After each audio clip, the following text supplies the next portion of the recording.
ඔයාලා හැමෝම ගොඩක් ආදරයෙන් පිළිගන්නවා මගේ channel එකට. ඔයාලා කොහොමද? ඔයාලා හැමෝම හොඳින් පරිස්සමින් ඉන්නවා ඇති කියලා මං හිතනවා. අද ඉතින් රසවත් වගේම ඔයාලට වැදගත් වෙන වීඩියෝ එකක් තමයි අරගෙන ආවේ. මුදල් ඉතිරි කිරීමක් ගැනත් තියෙනවා. ඒ වගේම රසවත් කෑමක් ගැනත් තියෙනවා. අපි බලමු වීඩියෝ එක. ඔයාලා මේ දැන් ඉතින් දකින්නේ බටර් කේක් එකක් හදන එක තමයි. බටර් කේක් හදන්න සාමාන්‍යයෙන් ඕන කෙනෙක් දන්නවනේ. ඉතින් දැන් YouTube එකෙත් ගොඩක් වීඩියෝ තියෙනවා, TikTok වල තියෙනවා ඒ ගැන. ඉතින් මම මේ බටර් කේක් එක හදන්නේ එයා ෆ්‍රයි එකේ. මම දැන් 3-4 පාරක්ම එයා ෆ්‍රයි එකේ කේක් හදලා බැලුවා. කිසිම ප්‍රශ්නයක් වුණේ නැහැ. මට හොඳට ආවා කේක් එක. ඉතින් බටර් කේක් හදන්න ඕන ක්‍රම ප්‍රමාණ මොනවාද ගන්න මේ දේවල් ඉතින් දන්නවනේ.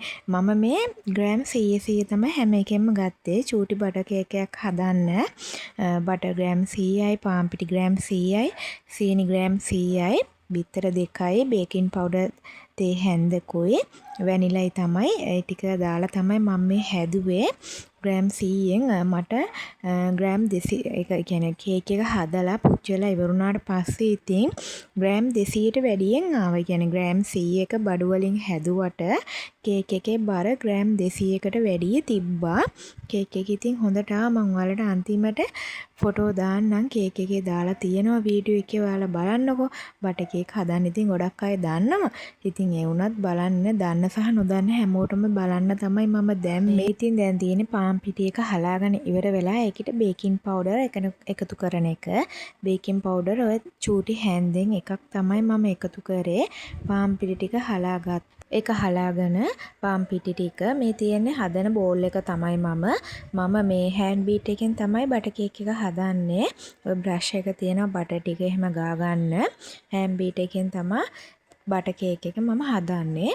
මගේ ට්‍රේ එකක් තියෙනවා. මම මේ වීඩියෝ එකෙත් දාලා තියෙනවා. ග්‍රෑම් 500 750 ට්‍රේ දෙකක්ම තියෙනවා කේක් දාන්න පුළුවන්. ඒ වුණාට මම මේ ෆොයිල් මේ භාජනයකට ෆොයිල් එකකට තමයි මං හිතුවා මේ ඔයාලා දකින ෆොයිල් එකට මේ බටර් කේක් එක දානවා කියලා. මොකද ග්‍රෑම් 100 චුට්ටක්නේ හදන්නේ. ඒ හින්දා ඒ වගේම ඒකේ ගානටම කේක් එක ආවා ලස්සනට.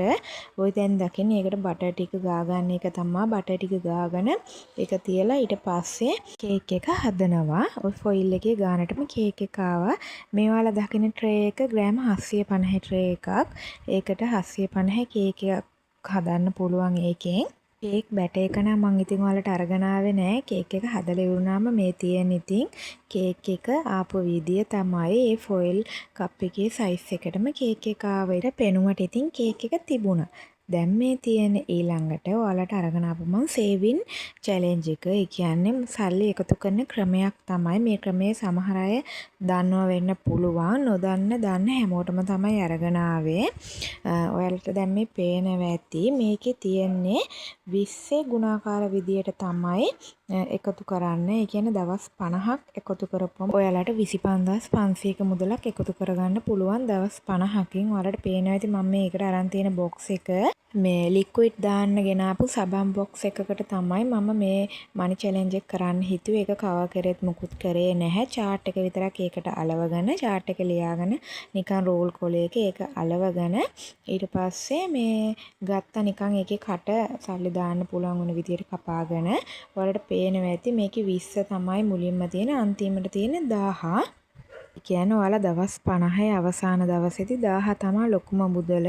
චූටිම මුදල 20 ගුණාකාර විදියට 20 40 60 80 එහෙම තමයි දවස් 50ක් එකතු කරන්න තියෙන. මුලින්ම 20 අන්තිමට තියෙන රුපියල් 1000 තමයි ලොකුම මුදල.